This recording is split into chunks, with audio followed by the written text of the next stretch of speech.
अस्सलाम वालेकुम दोस्तों, उम्मीद आहे त सभई ॿाहिरि ठीकु हूंदव, ख़ुशि हूंदव, आबाद हूंदव।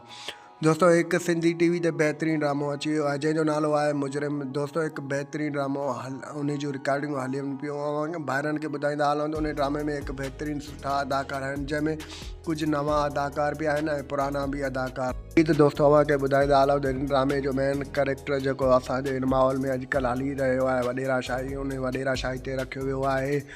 जीअं त जॾहिं बि असां हिते जीअं नौजवाननि खे तव्हां ॾिसंदा आहियो त जॾहिं बि उहे ॻाल्हाईंदा आहिनि त उन्हनि जे आवाज़ खे दॿियो वेंदो आहे। ईअं हिन ड्रामे जो कैरेक्टर रखियो वियो आहे।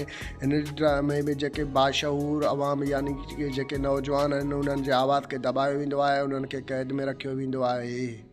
दोस्तों तव्हांखे ॿुधाईंदा हलूं त जीअं त हिन ड्रामे में कुझु नौजवाननि खे अगवा कराईंदा, उन्हनि खे सज़ाऊं ॾींदा ऐं कुझु खे त मारे छॾींदा।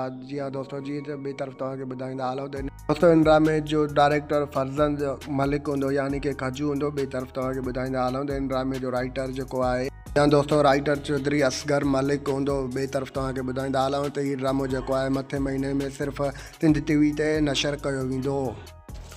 दोस्तों हीउ ड्रामो सिर्फ़ु और सिर्फ़ु सिंध टीवी HD ते हलायो वेंदो। दोस्तों मुंहिंजो रिपोर्ट अव्हांखे कीअं लॻो, जेकॾहिं पसंदि आयो हुजे त महिरबानी करे मुंहिंजे चैनल खे सब्सक्राइब कंदा, ॾींदा मूंखे इजाज़त, रखंदा पंहिंजो ख़्यालु। अल्लाह हाफ़िज़।